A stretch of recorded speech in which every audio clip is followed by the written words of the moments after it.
Hey, Small Group Network, Kirsten here, and I have another blog for you that's called Back to the Basics.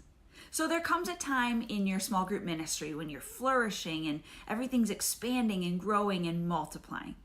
Praise God for those moments, right? These are the things that you've been praying for, that you've been hoping to see, and now they have happened. And then there comes a time when the Lord might tap you on the shoulder and say, I want you to go back to the basics. At least that's what he did for me in the new year. He said, I don't want you to learn and do new things right now. I want you to go back to the basics. You see, he wanted me to go back to doing what I already know how to do. And this consists of meeting with them for coffee one-on-one and being able to provide pastoral care individually through these coffees. Say I have about 100 leaders, and so it can be easy for me to focus on growth and sustainability. And those things are important. They're essential. But that can't be our only focus.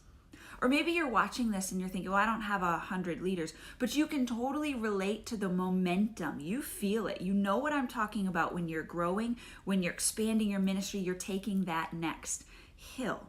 And what I've learned over time is that it's easy to think about growth collectively as a whole and forget that growth actually happens individually, one at a time. And so I think that's what the Lord was reminding me. You know, I want my small group point people to know that I care about what's happening in their groups, but I also care what's happening to them on an individual level. So when I sensed the Lord was asking me to do this, I started to get just a few promptings in my spirit that were centered on these words: names, commitment, and prayer. And I think it ties back to my small group point people want to feel known, be known, and feel like they belong, like they have a place. And I started to think about how my small group point people are so concerned about cultivating that for other people because that's a part of their job. That's what they do at small groups. But I wonder if they feel it in return. And to be honest, I don't know. I mean, maybe they do. Maybe it comes in waves. But I want to make sure they know that they are known and that they have a place of belonging. And so these three things, names, commitment, and prayer, are what I've been focusing on. You know, do I know every single person's first and last name? Do I know the details about their lives, recent stories that have happened? Do they know that I'm committed to meeting with them for lunch or coffee and outside of talking about things just related to small groups? And do they know that I'm praying for them? That I'm praying specific things. I'm praying on behalf of them and on behalf of their group.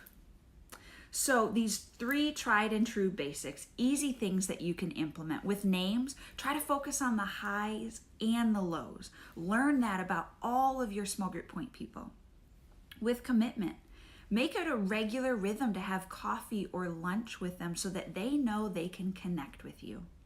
And then with prayer, go to the Lord with specifics that you can be praying about them and that you can join in praying for things specifically related to the group, not just general prayers or best wishes or hope things are going really well and they'll reach out to you when they need something. No.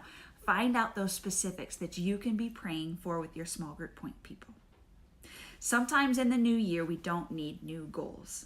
Sometimes we just need to go back to the basics, to do what we already know how to do, and to just be faithful with it.